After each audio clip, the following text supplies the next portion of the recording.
The 0-2 pitch, swing and a miss, struck him out. The Philadelphia Phillies are 2008 World Champions of Baseball. Good evening, everybody. Welcome back to another episode of the Phixated Podcast. I'm your host from a hotel, this time in Ohio, Mike Eslina, joined by good buddy Regz, who I got to see last weekend, by the way, everyone. Very exciting. That's Regz, right. good to see you, man. Good to see you too. Big shout out to you for coming out early on your Saturday to watch a 10U baseball game. Loved it. It was fun. It was good. It was great to see you. It's great to have you watch the boy. You know, getting a little bit of action. Good. He looked good. We're getting there with him. That dome was tough. That dome was tough to see in, Rex. It was an interesting situation for sure. For sure. So Riggs' son played at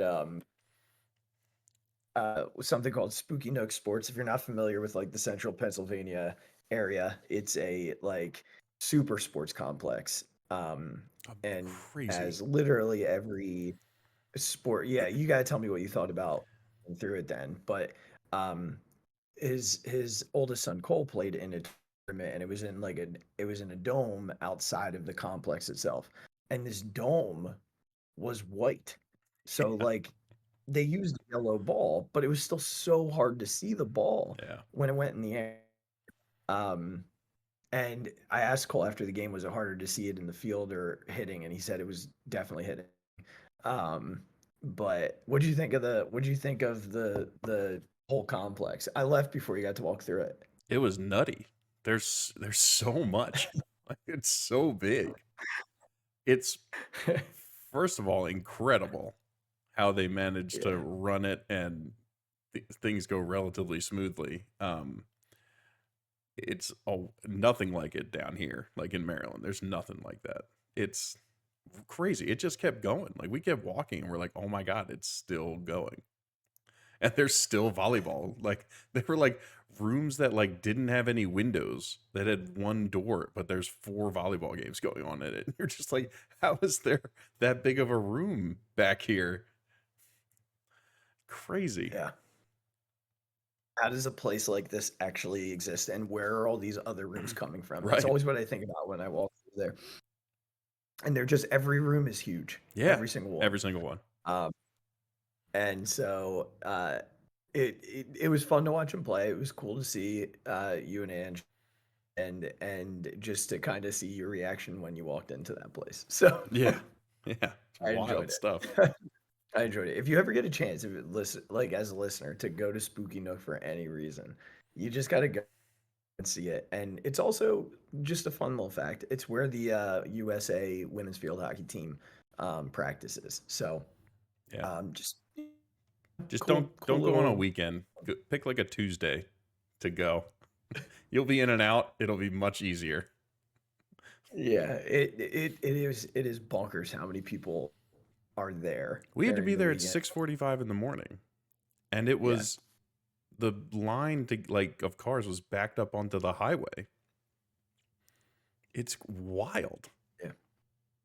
Yeah, wild for like children's tournaments. Yeah. It's crazy. They make so much money. My my God, I can't even imagine the amount of money that place makes. Like $25. Like if you want to do stuff in there, it's a $25 day pass. Yeah. And if you want to do it for the whole weekend, like if you want to go for the whole weekend and use their stuff, it's like $70 or something. $10 for every car that comes in there. And they have like the transportation from further up too. So you know, if they run out of parking, which they will on the weekends, there's like everywhere you go and you get bussed in. Yeah, right. Yeah, some of the parents were telling us because they got there like, you know, later from other things, and they're like, yeah, we had to take a school bus to get here. Crazy, man. I don't know where that money goes or who created it, but kudos to them. Yeah, seriously, good for them. Kudos. Yeah. Well, we there's a lot to catch up on. I texted you the other night and said I don't know where to start with these reaction videos for the Eagles. I really didn't know where to start. I think I'm almost caught up. I've do all of today's contracts, but I think our goal tonight is to just sort of recap what's been lost, what it means, what's been brought back, what it means. And I think from my end, it's to temper the terror that people are feeling right now, and put some ease into this because I think there's a lot of negative and visceral reaction to what has happened with the Eagles in the first week of free agency. And while I understand some of it, I don't agree with it. So let's jump in. Yeah, Let's get start. into it. Let's start with the lesser of the shocks, right? Like the Darius Slay thing. We knew it was coming. It was something we've talked about. We've known about it for like 2 weeks now. Mm-hmm. Um, he's going to the Steelers. He said all the right things on the way out. In his press conference today, he was nothing but complimentary of the Eagles organization. And look, he's a 34-year-old corner, and the Eagles need to move forward with youth, whatever that looks like for them.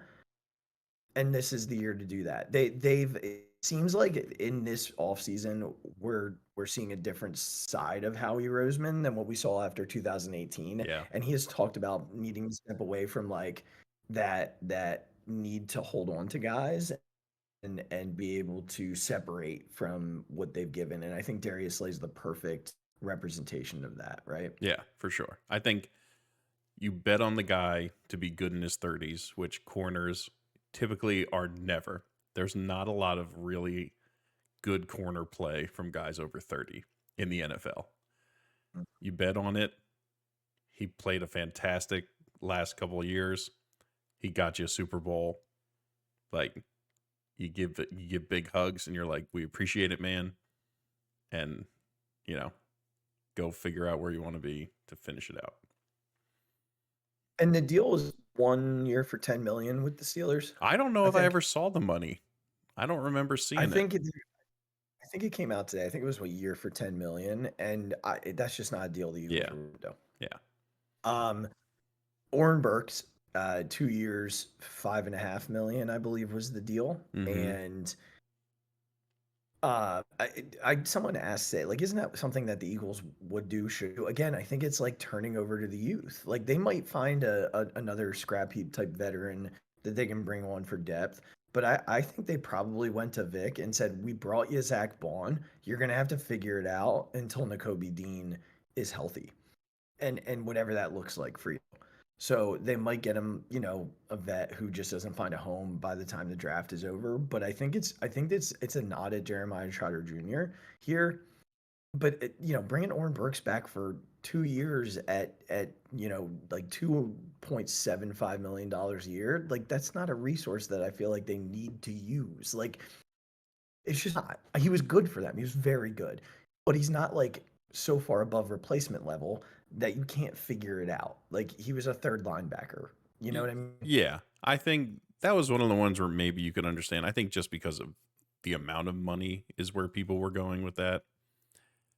I'm not mad at the process or what they're doing. Like I think Vic, like Trotter, Oren Burke obviously played, earned his spot.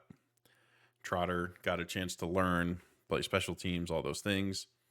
And again, maybe this means something like their idea of Nakobe's recovery is better than we think. Who knows? That's obviously wild speculation. But hopefully that's the case.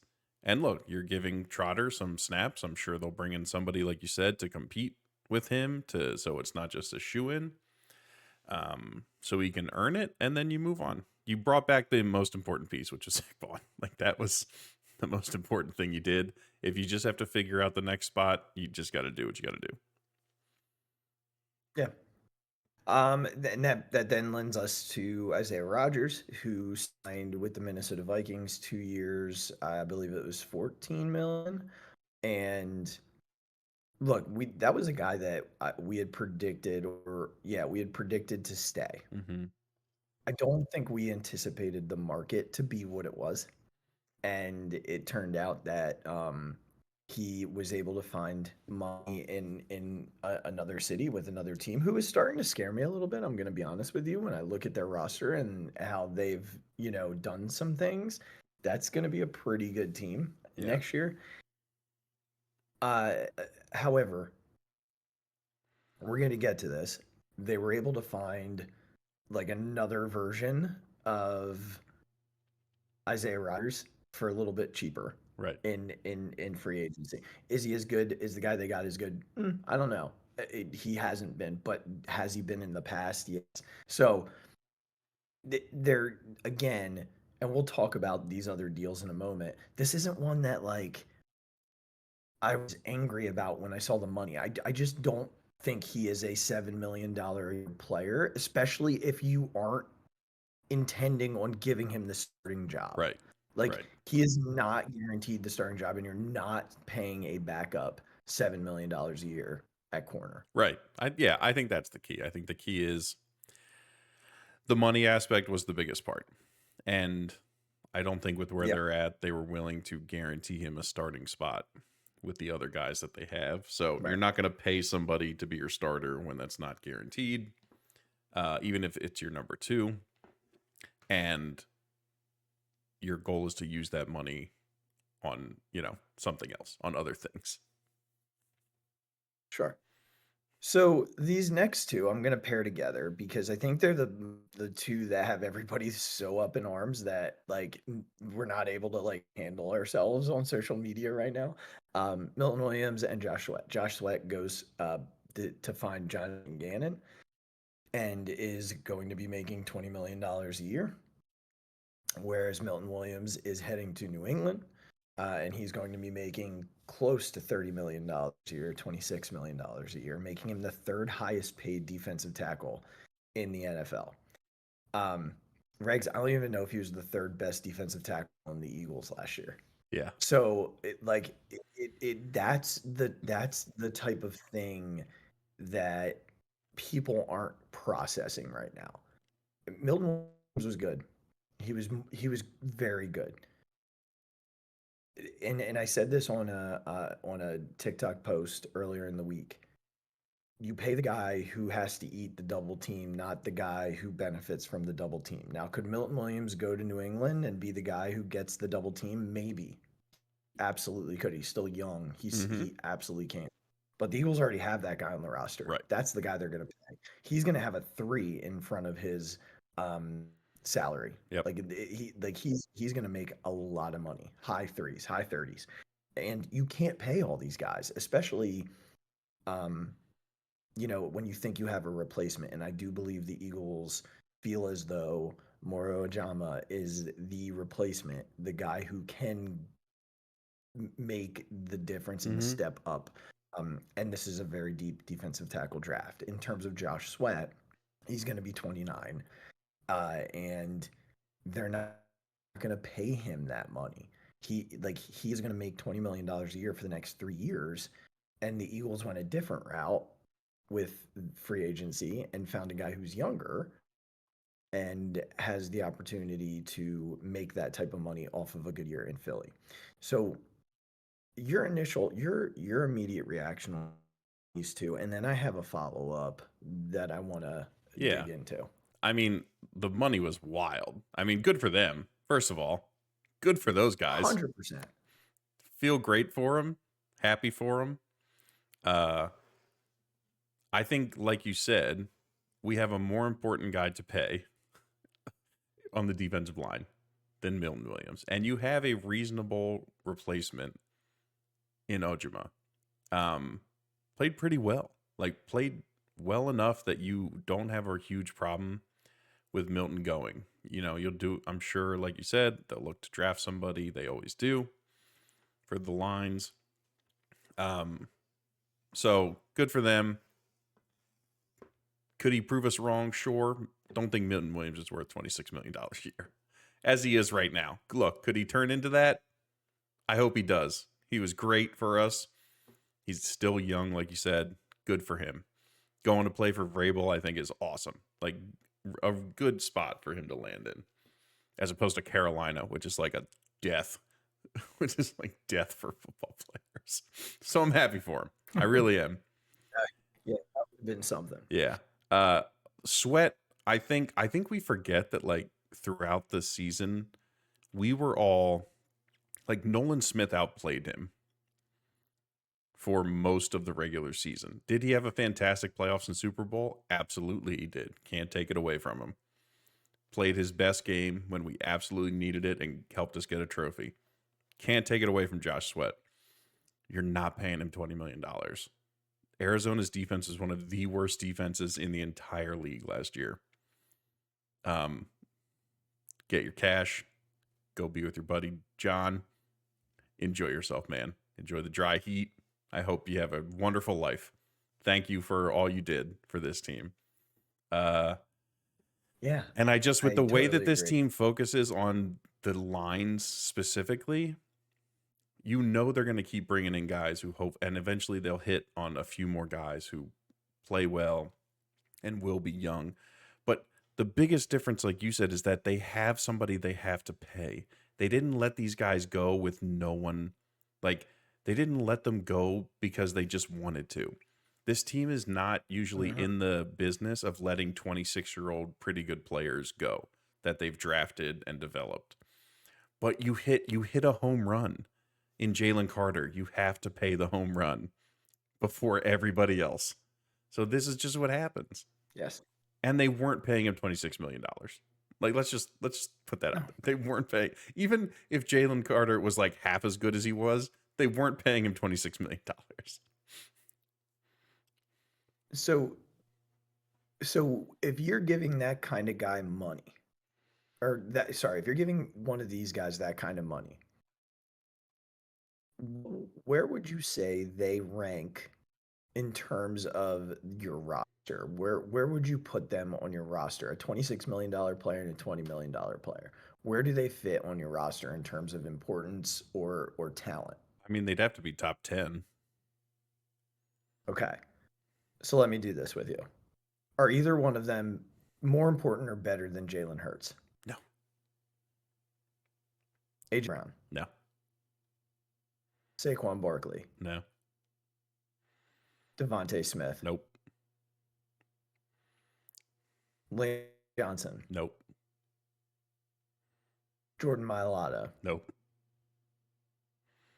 Landon Dickerson? No. Cam Jurgens? No. Jalen Carter? No. Zach Bond? No. Nolan Smith?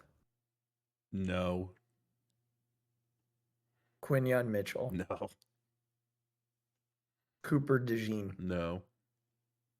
Okay, that was 14 guys. Yeah, I think they were. So That's perfectly placed where they were on this team. My point. That's my point. You're talking about your 15th, 16th best players. And that's not to slight them. They're both talented. They both do things well. They earned what they went and got. But they are the 15th and 16th best players on the team. Now, I listed a bunch of dudes. Hurts has gotten paid. AJ, Devontae, Saquon, Lane, Jordan, and Landon. The first 7 guys I listed have all gotten paid. They're taken care of. Cam is not taken care of yet. He will be this offseason. Jalen Carter will be next offseason. Zach Bone has been taken care of. But Cam Jurgens, Jalen Carter, Nolan Smith, Quinyon Mitchell, Cooper DeJean have to be taken care of. That's 5 guys. So and they're all younger than Josh. They're not younger than Milton Williams, but they have the replacement for Milton Williams. And again, third highest paid defensive tackle in football. Let's come back to next season. Let's come back at this time next year to see if he is the 3rd best defensive tackle in the NFL. Yeah. Right? Because my guess is he won't be. Right.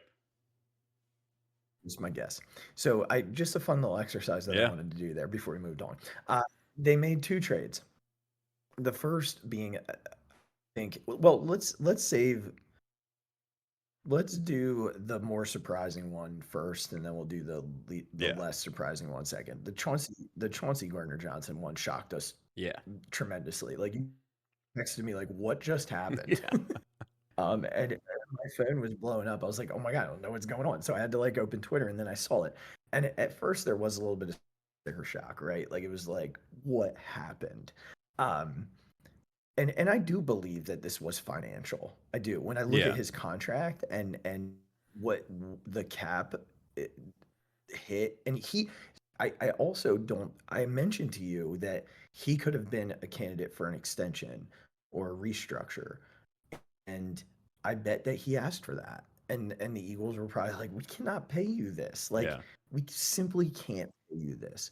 So they did get back an offensive lineman in the deal, who we're going to talk about here in a little bit, and they got another draft pick, and we're going to talk about those in a little bit too. Look, Chauncey, I think there's a lot of things. I think the finances played into this quite a bit, but I also believe that some of the antics, um, I probably have a little bit to do with it. Like, you're not going to pay that guy, who I do love and who I do think brings a juice to this team, but also has like, a few years ago, I remember reading that like he came into the locker room, and veterans had to be like, "Yo, you're not that guy. Chill. Like, you're not that guy here." Um, and the way that he kind of talked about Reed, like that he is the leader and Reed is not the leader, like, that bothered me too, because I do think Reed is seen as a leader in Mm-hmm. the locker room. Maybe this leads to Reed getting an extension that I do believe he deserves.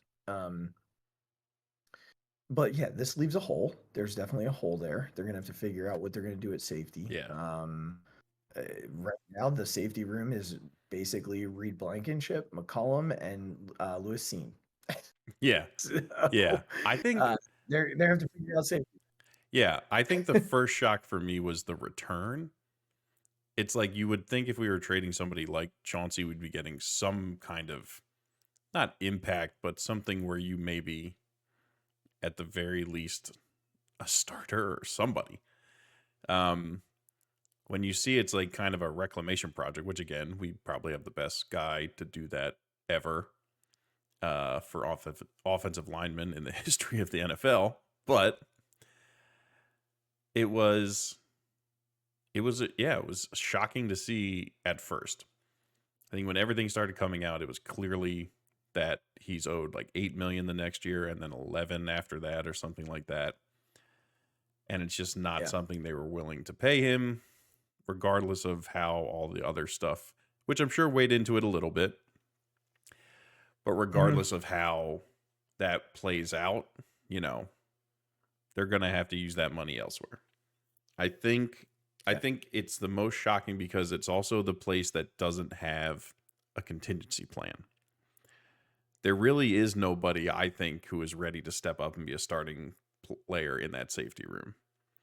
Like Sidney Brown, I did forget to say Sidney all Brown. that. Yeah, Sidney Brown, for all he is not ready. He's not a guy that can do the things that this team needs for the person playing next to Reed Blankenship.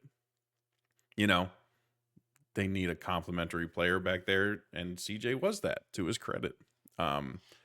Sidney Brown is not that. So I think the return and it's the one place out of all these transactions where you can't sort of see the plan for who's stepping up. Yet, again, there's plenty of time to still address this, for things to happen, but right now in the present, there's we don't know the plan, and we can't see the plan because it doesn't seem like there's no one we can see as fans that's like ready to step up into that spot. So I think I'm gonna just gently push back here. I do think that Sidney Brown has the ability. I think he kind of got Vic Fangio needs his guys to practice for him to trust them. And Sidney could not practice till week 8 this year. So he missed a lot of on the field time to learn that defense. He's a bull in the china shop. There's a lot of things that he needs to learn to do better. I do believe they'll draft a safety. I don't know if they'll draft a safety early. That's not typically their thing, but we've seen Howie give a big contract to a linebacker and give a big contract to a running back and sign a fullback. But Yeah. like, all these things that we haven't seen Howie do, maybe he will dip in for a safety early. I do think they'll bring a veteran in. I've seen ties to Justin Simmons again. Yeah. They were very much in on, was it Reed from the Chiefs, and they just lost. So they are looking for a veteran safety to bring in. And that's competition for Brown. My guess is that they draft there if something happened. We're going to talk about that in a little bit because I think a lot of these deals sort of mimic what I believe their philosophy is right now. But I think Sydney can be the guy. I just think Mm-hmm. he needs more time field for Vic to trust him. They're just, we know how complex, especially the safety position, Vic's defense is. Yeah. And hopefully with a full offseason being able to practice, we will see Sydney take the next step forward. If not, they'll have to have a contingency plan. And I do believe that's coming. Then there was the Kenny Pickett trade, Regs. Yeah. And this one we sort of talked about as a possibility that like it felt like this would be McKee's opportunity and they were gonna, if something came up, they would take the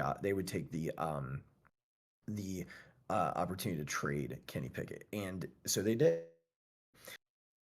They brought back Dorian Thompson Robinson as a third quarterback to kind of put into that developmental program that's been really successful. Pretty much every quarterback they brought in, they've been able to turn out. And they got another 5th-round pick. So it's a win for the Eagles. Like, he helped them this year and the 1 year they needed to help Tanner McKee develop more. Mm-hmm. And he, won a game and a half essentially for them, and should have won that Washington game if not for a drop, right? So, not crazy return, but an early day 3 asset is like more than okay. Oh yeah. Like, Perfectly like fine with this one. 5th-round pick. Yeah, Yeah. there's nothing wrong with it. Yeah. Yeah. Um, so let's dig into what we're not going to talk about Dorian Thompson Robinson. We're not going to spend Yeah. time We're not there. gonna spend a ton of time there. Let's talk about Kenyon Green. You mentioned him earlier. You know, this is a guy who is they have now had 5 different first round picks from 2022 come through the organization. They must have loved that draft. Yeah. Um, he was pick number 15, a few picks after Jordan Davis, and you know, sort of in that same pedigree. I mean, Becton was much higher. I think Becton was like the 6th pick.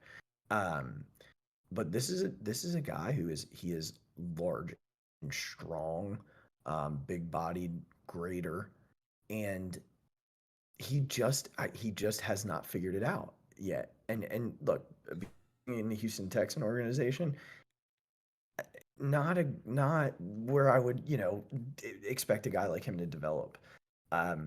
Here's the other piece to this that I think is important. There's 2 things I want to say. The first is he's actually younger than Tyler Steen, and Yeah. he's being brought in to compete with Tyler Steen, which tells me that like the Eagles still do not trust Tyler Steen to be the full-time starter. And the other end of that is they don't make this trade.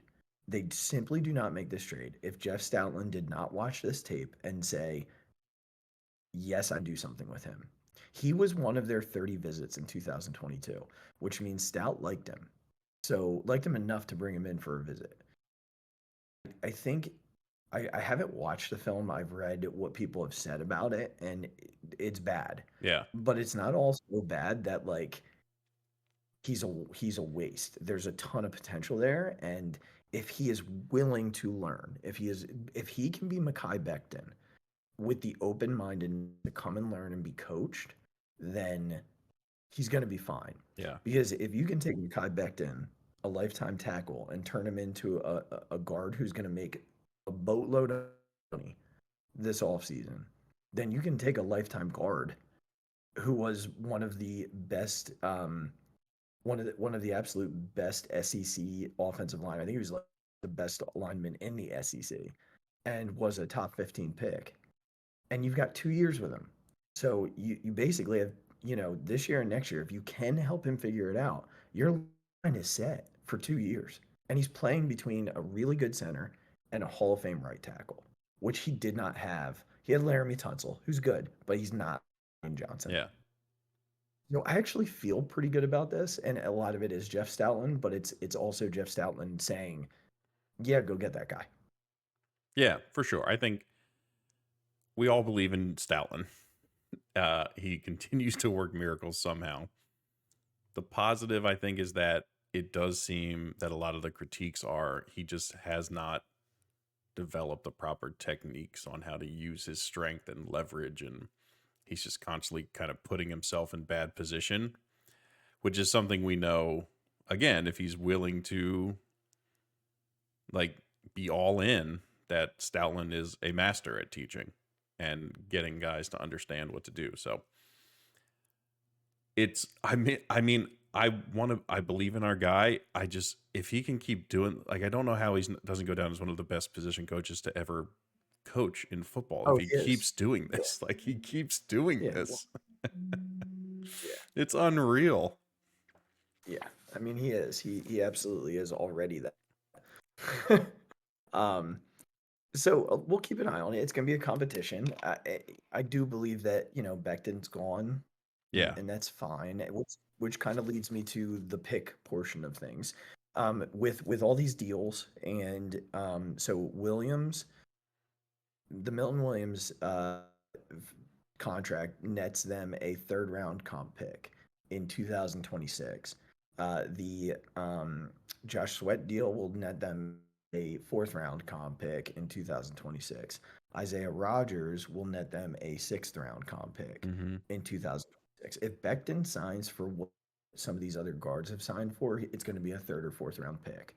Now you get 4, you can get up to 4, but if they were to sign someone, then they would lose one of those picks. Right. It would even. So like if they signed Azeez Ojulari, right, I'm assuming that would probably land somewhere between the 4th and the 6th round. So they would lose one of those comp picks that they had gained. I don't think they have any interest in losing any of those picks. I think they want to make them. Right now, and they did get 2 5th round picks in this year's draft in the CJ deal and the Pickett deal. So here's where they pick in this year's draft: their own 1st, own 2nd, 3rd, 4th, and then they have 4 5th round picks. So they're going to pick 8 times in the first 5 rounds. Now they have those picks. They're not going to make all of those picks. He's going to use those to move around, maybe get players, maybe move up or down, move into next year's draft.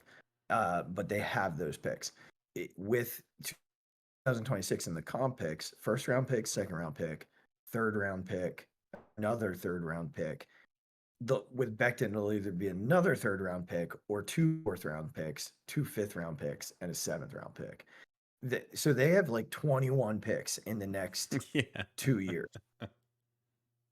Just a reminder, every team is guaranteed 7 picks in a draft. The Eagles will have 3 years worth of picks available to them in the next 2 years. And that's just good roster management.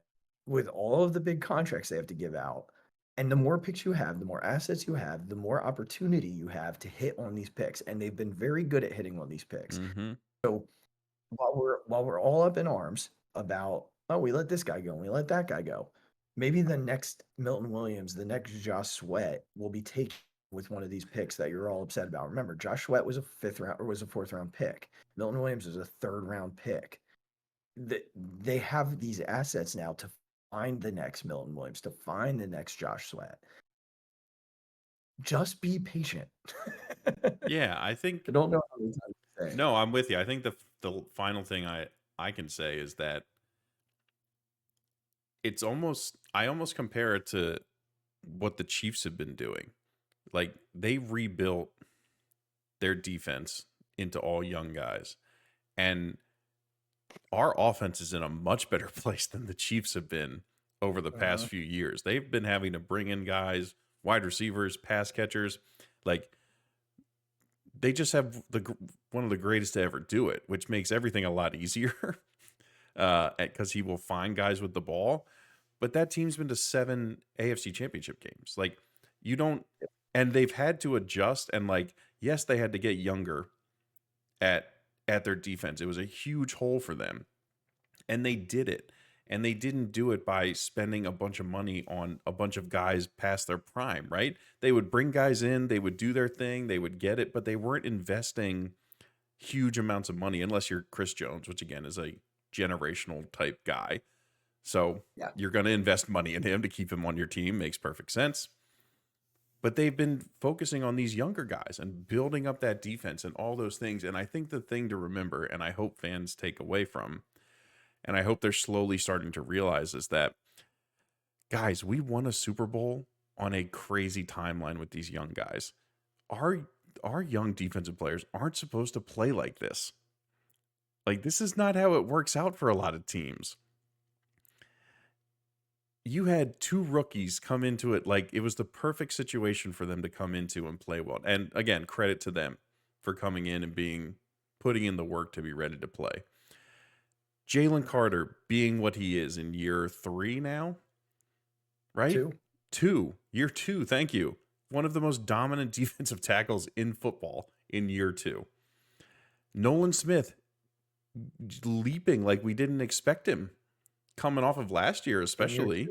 That's what I mean. Coming off of last year, we didn't expect this guy. Jalix Hunt playing well. Ojima is still a younger guy. Like, he's not 22, but he's not 30. He's not 31. I think he's 24 or 25. Right. Actually, it might be younger than that. Jordan Davis still continuing to develop. Like, you have guys at the end. I mean, aside from safety, Ringo, who a lot of people like, the size and the speed is there, for a guy like that. And that, like, you just have to realize that this wasn't a team that had to continue to rely on guys of a certain age range. They hit on so much in the past few drafts, and those guys are starting to play so well that they're trying to set this team up for the next 6 Super Bowls, not just the next 1 or 2. Mm-hmm. Like, that's what they're trying to do. So, again, do we know if it'll work or not? Of course we don't. But that's the vision. That's what's going on. It's not to just be good to try and, go back once or twice in the next few years. They're trying to keep this defensive core together as like a franchise changing defensive core for 5, 6, 7 years. Yeah, and that's why these drafts are so important. Yeah. And that's why, like, I think they'll continue to move picks to get more picks as time goes on. But they're while guys have gone out, they brought in Green, they brought in some free agents along the way. Let me ask you this. Before free agency started, what would you have listed as the 5 or 6 positions on the field out of the 22 positions, right, where they needed depth? Like, if you go so let me just walk through. Did they need quarterback depth? Not right away. They just kind of fought guys out, right? Would you have said they need running back depth? Yes. Or before free agency or after? So before we went into knowing who we thought was going to go. Yeah. Then yes. Yeah. Okay. So running back was a spot where you thought so. Wide receiver. Yeah. Not really. I don't love the guys that we have, but I mean, technically they have the guys.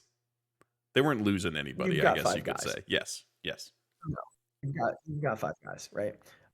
Tight end. Yes. Mm-hmm. Even with Dallas Goedert, you still needed another guy, offensive line. Yes, always. Yeah. Big time. They really only had 4 guys. So offensive line. Defensive end, edge rusher. Yeah. Knowing Sweat and BG probably weren't coming back, yes. Defensive tackle. Yeah, knowing Milton was leaving and knowing the importance of it, I think you still want to have people. Maybe not as high on the list as other places, but... Mm-hmm. Okay. Linebacker. Yes-ish, I guess. Yeah. Depending on Corner. when Nakobe can come back and all that stuff. Right. Corner. Another yes-ish. Like they have, maybe a guy or two, but it never hurts to have more than you think at that position. I mean, when you think about it, you really only have Q and Coop. I mean, you have Ringo, Right. Eli Rick, Yeah. right? Yeah. So I would say yeah, and then safety. I mean, not going into free agency, but now we know, Yes. right? So okay, just another exercise. Here's why. Here's what they've done. Here's what they brought in: Josh Uche, edge; AJ Dillon, running back; Harrison Bryant, tight end; Green, offensive line. They still need a swing tackle, but I think Fred Johnson would make sense. No tackle yet. Adoree Jackson, corner. And we talked about the opportunity to bring in a safety here soon. Unless a linebacker falls to them scrap heap wise, I Yeah. don't see another one. And I don't necessarily, I'm with you ish more than anything. Defensive tackle, I think they'll get in the draft because of how good that position is in the draft. And they have Jordan Davis, they have Jalen Carter, they have Mora Jama, they have Thomas Booker. So they are 4 deep there. It's not as pressing of a need in free agency, and I think they attack it in the draft. So I would like a veteran, don't get me wrong. I just don't know they're going to go there. What they've done in free agency is added 4 one-year deals and then a offensive guard still in his rookie deal. Okay. Uche, Bryant, Jackson, and Dillon allow for them. Well, Dillon not necessarily as much because I don't think they were going to draft running back. But Uche, Bryant, and Jackson allow for them to not be forced to take a guy in the draft. They're in a position now where they can take best player available and not feel like there's pressure to bring in a position because all of these guys can come in and compete. Adoree Jackson can compete with Keely Ringo. Mm-hmm. Harrison Bryant can compete with Grant Calcaterra if they decide to trade Dallas Goedert. Josh Uche is immediate depth on the defensive line. Immediate depth. And he's a guy who's a year removed from 11.5 sacks. AJ Dillon is coming off neck injury. We know this. However, he's like 6th in the NFL in the last 5 years on short yardage, third downs, getting a first down, which is awesome because it takes a little bit off of Saquon and it takes a little bit off of Jalen. Mm-hmm. I don't know much about Harrison Bryant, I'll be honest with you. I don't know a lot about him, but it at least puts a veteran tight end on the roster alongside of Calcaterra. They're 100% drafting a tight end, but they don't feel like they have to force it at any certain spot in the draft because they have 2 guys. Yeah. They have Grant Calcaterra, they have Harrison Bryant. So they can lean on those 2 and find their way in the draft when it falls to them and not force it. The same with Adoree Jackson, veteran corner, who had a down year in New York last year, but was pretty good up to that. And he's on a 1-year deal to compete with Keely Ringo. Yeah. And he adds depth to the defensive back room as a veteran. And the good thing about these 1-year deals is, say Josh Uche and AJ Dillon both hit. Say that they both have good years and they go get a bag elsewhere. There's 2 more comp picks right there for you. I like all these guys for different reasons. Again, I don't know much about Harrison Bryant, but what it does do is it's draft security. And that's why I want them to go get a veteran safety, because I think that's the other position where I can see them forcing it. Yeah. Unless they bring in a veteran, and if they can bring in a 1-year veteran like Justin Simmons, he adds veteran leadership to the team. He's played with Vic Fangio before. And they're not forced to take a safety at any point. Mm-hmm. If it's best player available, then take it, right? But that seems to be the plan, Regs. Yeah. We're gonna bring in guys who give us draft security. We already have the depth. It's what we wanted them to do. We wanted to make sure these positions had veterans so that they could just draft whatever was there. Mm-hmm. Yeah. I don't No notes. I'm with you. I don't think like a lot of people say, there's no such thing as a bad 1-year signing. Right. You take a shot, it's not going to affect you probably one way or the other. And like you said, if the goal is draft security, then I think mission accomplished so far. So, yeah. Yeah. I'm really excited about Uche, and I'm really excited about Dylan. I've always loved Adoree Jackson, so I'm good with that. I want to see a safety. Yeah, If they can absolutely. get a 1-year deal on safety, I'll feel really Yes. good about where they stand Yeah. to the draft. Yeah, I think clearly the biggest hole that currently is there. This could be Xavier Watts, finally a Notre Dame player coming to Philadelphia. There you go. Could it happen? It could happen. I'll be so excited. All right. Anything else on the Birds, man? That was a good recap of everything that's been happening. Yeah, I think I'm hopeful that people can see the bigger picture. I think, look, we had an unbelievable season. Yes, they won the Super Bowl. Do we want them to keep winning Super Bowls? Of course we do. We don't want them to make the same mistake as 2017. Yeah. And I think they are uniquely set up after this Super Bowl because of the age of some of their best players, especially on the defensive side. Like, will this offense look different in a few years? Yes, it will. Outside of a couple guys, offensive line and quarterback probably, like that stuff's going to have to change eventually. But like literally you could see these 5 or 6 guys on this defense for like a very long time, or at least 3 of them or 4 of them, I'd say, in Coop, Quinion, Smith, Nolan, and Carter. Like those 4 guys could be like the core of this defense for years and years to come. And I think that's what they see as, team vision wise. And I'm all for it, man. I'm all for it. Yeah. I understand people's angst. You can't pay for everyone. They need to reset.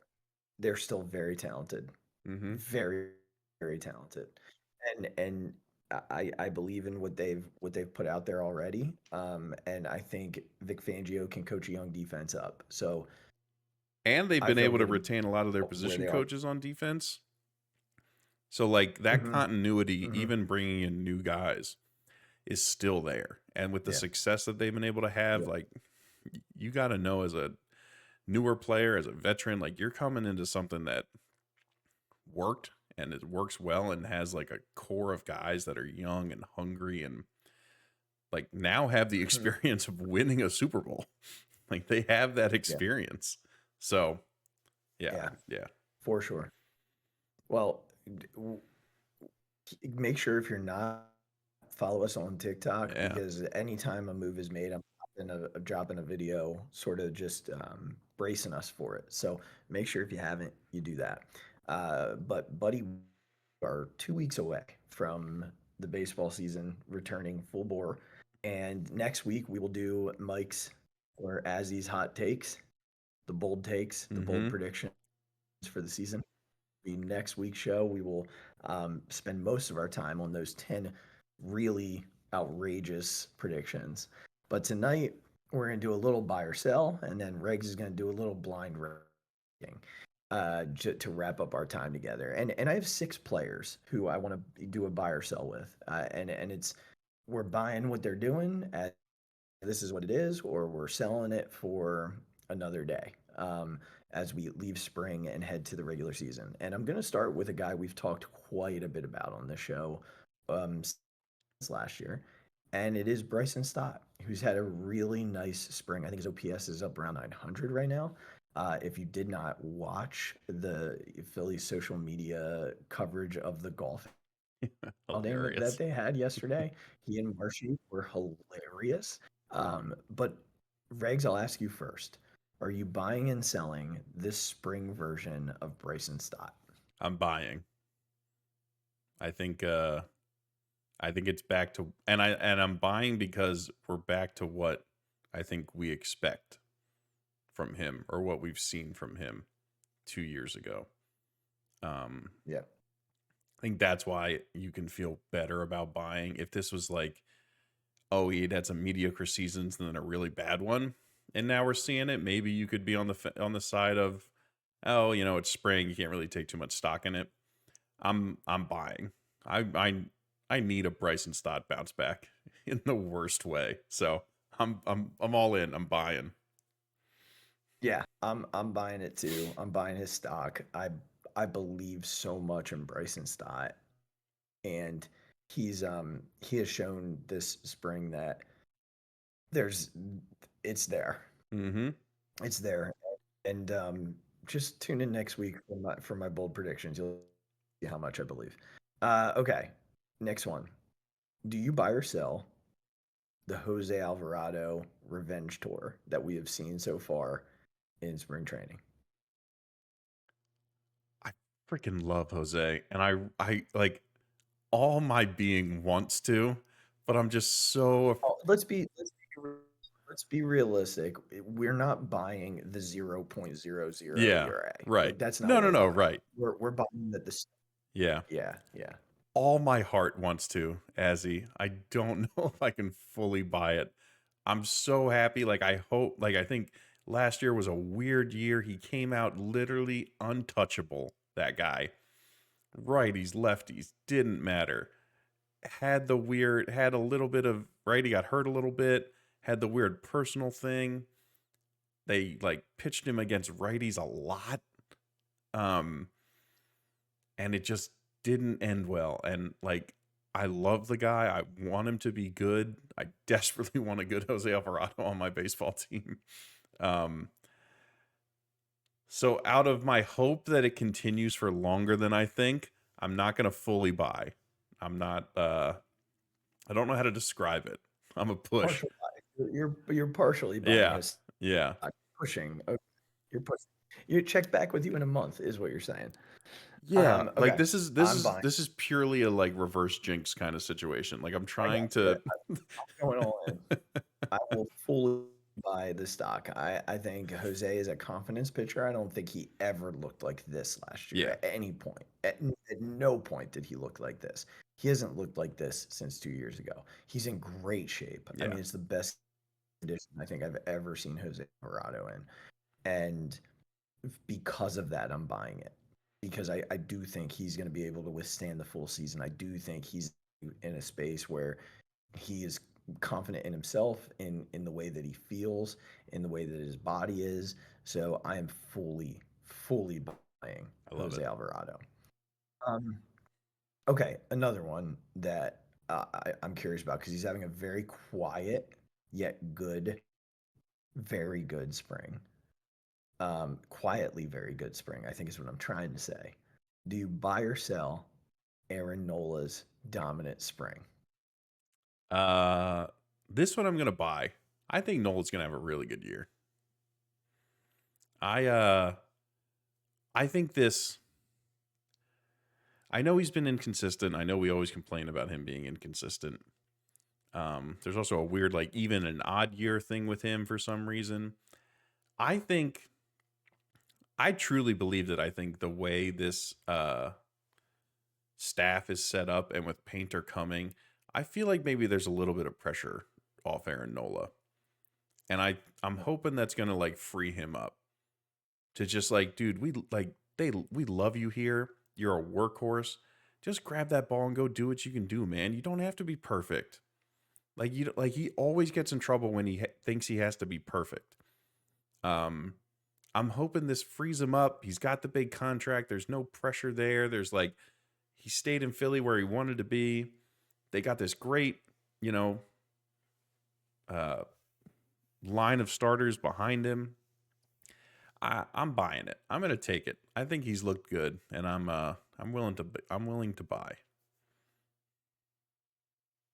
I'm selling, and it's because I just cannot fully trust Aaron Nola. I feel like I get it. I feel like Charlie Brown with Lucy holding the Mm-hmm. ball, and he just gonna pull it out from under me. I hope I'm wrong. I really do. I just can't Yeah. buy this Aaron Nola. I cannot. I just really struggle with like all season or all spring. It's been I'm working on my fastball location. I'm working on my fastball location. Aaron, at this point in your career, I can't have you working on your fastball Yeah. location. I need it to be located all the time. That's fair. That's how Yeah. that's good. So I'm selling Aaron Nola. That's fair. I think this is also my hope that I'm like willing this, to be true. I'm hoping if I keep I'm putting the hoping I won't positive jinx juju it. out there, yeah. That's what I'm going for. I'm hoping I'm wrong. All right. Let's go to the real number 2 starter of this rotation. Are you buying or selling freaking Chris Sanchez? Just all of it. I want all the properties on Sanchez Island, as Bill Simmons would say. Yeah, I want all of it. Give me all of it. I don't care how much it costs. I don't care where it is. Give me all of it. Yeah, I don't have much to add. I am so in on Christopher Sanchez. And that changeup is just and I think look, like it's not going to be perfect. Like he's going to have some games. We saw today he was a little bit. He wasn't like perfect, but he's still like developing as a pitcher. He's still getting better. He's still working on things. So, but I'm in, man. I'm in for this guy being good. Our dude has Cy Young odds, like listed Cy Young odds, like not like they're actually listed Cy Young odds. That's crazy to me. Okay, how about I don't know which one I want to do. I think we're gonna save this guy for last. All right, back to the offense. We've done 3 pitchers. Are you buying and selling Azzy's new favorite player, Max Kepler? I think I'm buying. That guy's raking. And he hits the ball so hard. Yeah, the swing looks good. It looks good. It's Raul Ibanez. Even his outs he's hitting hard. It's good. I'm buying. Yeah. I'm so buying. Yeah, I'm in. Yeah. I'm so buying. I'm scared of how in I am on Max Kepler. I'm scared. Yeah. I don't want to be hurt, Max. So don't do it to me. Don't do it to me. I am so in on you, and I need you to make me feel good. So, all right, last one. And this is a little bit of the opposite, okay? Because the spring has not gone well for this gentleman, although he homered today. Are you buying or selling Trey Turner's spring? Meaning, is this the Trey we're getting? If it is, you're buying it. Are we back to the old, what it's been in the last 2 years? Or are you selling it for the version of Trey that we believe he is? Somehow I just gave you a thumbs up. That's fun if you're watching on YouTube. You did it. I don't even know how you do it. I think you just got to hold your thumb. There you go. This one. God. So it's the reverse because we've done 5 guys we're trying to buy the success of. But I'm asking if we're buying. I really don't want to, but I think I might be buying. He's trying to lift everything. And I try not to get worried about spring training stuff. Like I really don't. But like this, like today it hit me. I was like, why are we trying to lift balls? Like, why? Trey, like, why are we doing it, man? Why? And I'm just really nervous that I don't know what happened to Trey Turner. This guy never used to care about that. Like he would put balls anywhere to get on base. And I don't know. I'm afraid. I'm afraid that something has gotten rewired and they haven't figured out how to put it back. Well, I'm selling. Good. Thank you.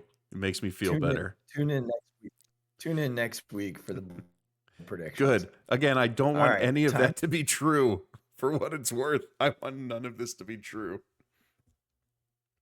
Time for Regz to blind rank the things that will happen, the likelihood of the things that will happen in 2025. Now, for those of you that don't know what I mean, I have 10 things listed about the Phillies, either team wise or individual player wise or front office type stuff, topics. So there's 10 of them.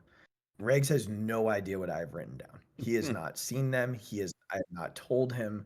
And basically, what I'll do is I'll go down the list one by one. He will choose a spot 1 to 10, 1 being the most likely, 10 being the least likely to happen. But he has no idea what's coming next. He has no idea what's left on the list. So that's what makes it tough, because as I go down this list, he might rank something 1 that there's something later on the list that he wishes he could rank 1, but he doesn't get any redos. So that makes it hard. And I start with a kicker. So All right. to clarify, 1 is what I think is most likely to happen. 10 is least likely. Got it. Yep. Okay. All right. So as we're doing it, like the number 1 thing that you list is the thing that you think is the most likely of all to happen. And just for further clarification, is not what Regz wants to happen. It is what he thinks is most likely to happen. He has no idea what this list is. That's why I love the blind rate. We're gonna start doing a lot of these. I think I love it. All right, and if you want to see one, go on our TikTok. I do a blind ranking of the Phillies, who I like it's like my favorite players essentially. That's how I ranked them. All right, buddy, you ready? Yep. All right, first one. The Phillies will win the division.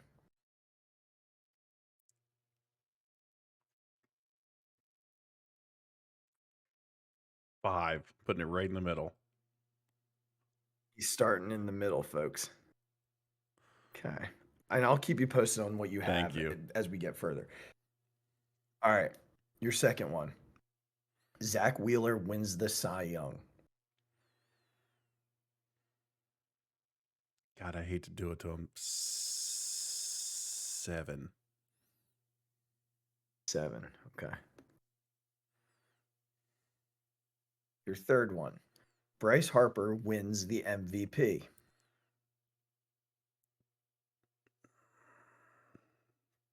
8. All right. You're really like you're bracing for like I am. I'm bracing. Yeah. Okay. All right. Ranger Suarez ends up on either the injured list or in the bullpen by the end of July.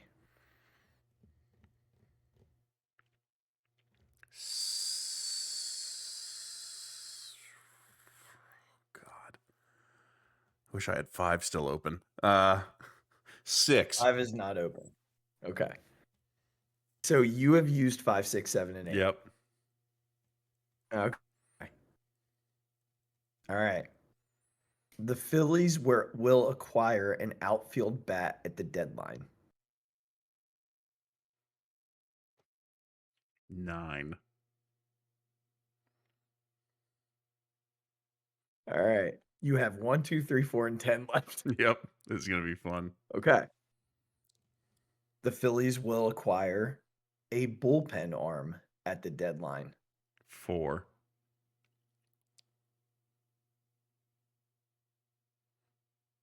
Okay. Bryson Stott will lead the team in on-base percentage. 2.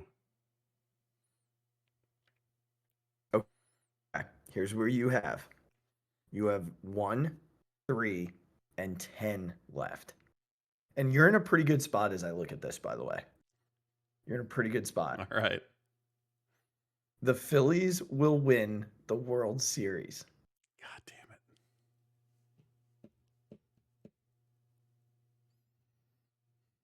it. Damn it. You have 1, 3, and 10 left. Again, because I believe in positive juju. 3. All right. Okay.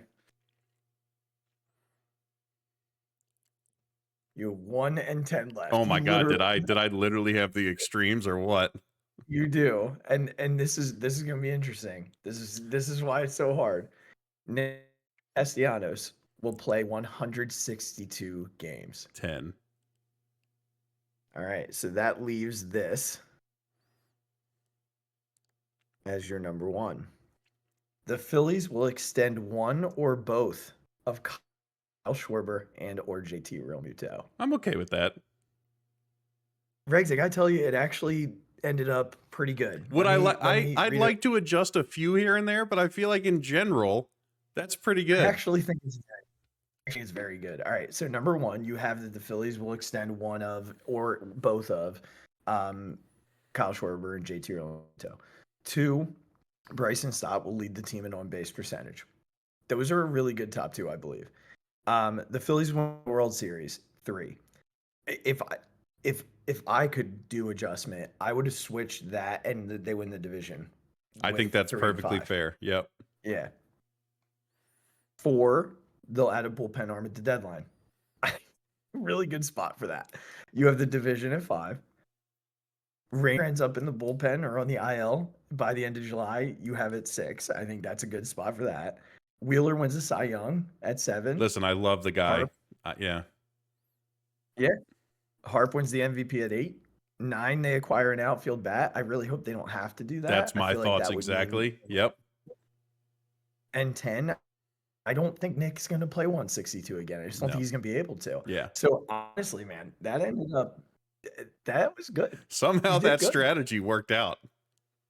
You did well, man. I'm impressed. I'm impressed. I wasn't sure, and I didn't make it easy. Like Again, yeah. There are some it could have been a very tough spot if there had been two different choices towards the end there. It could have been a very different. Yeah. It could have been very different. I think I lucked out there, but I'm happy it worked out. Are you sweating? Did I make you sweat? Some of them were like, oh, I really wish I had that spot still open. But I think it, like I said, in general, I think it worked out pretty good. It did. You did great, buddy. Anything else from the Phillies that you'd like to talk about or mention? Just this is a plea to Trey Turner. Trey, buddy, pal,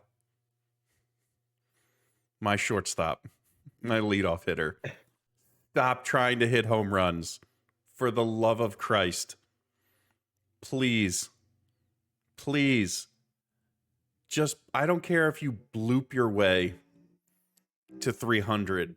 Like, can we stop trying to lift the baseball? Stop it. Just stop it. I don't want to see it anymore. I don't want to. I don't need you to hit 25 home runs. I don't need it. I don't want it. Please, for the love of God. Trey, Please. if you're listening, Regz needs it. I love you. I preface all this by saying I love you. But just, I don't need 25 home runs from you, Trey Turner. I don't need it. Yeah. Regz needs 300 with like 50 doubles. stolen bases. Yeah, and doubles. Yeah. Like that's all I need, man. Yeah. Yep. Well, here's the thing. We are 2 weeks out. Next week's show will be focused on some really bold predictions. I've got 10 as always. So we'll talk about those and how they fit in. I think we're gonna get our first mock draft next week too. Awesome. If there's anything based in the Eagles, we'll review it. I think next week will be a mock draft. It's always fun to do one of those. And then we'll go through the bold takes. And then the following week will be opening day. So we'll have to do a show before they open on Thursday. But it's good stuff, man. It's good stuff. Awesome.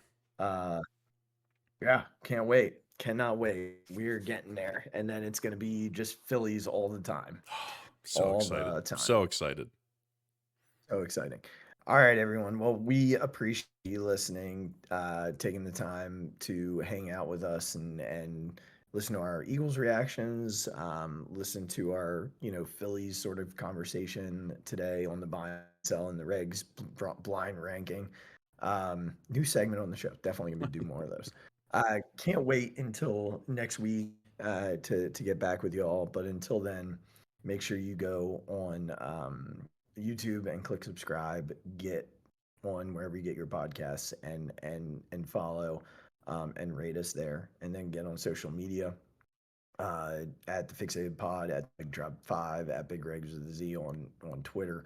the Phixated fan page on Facebook, and yes, the ever growing, at the Phixated Pod on TikTok, and then merchandise link in the show description.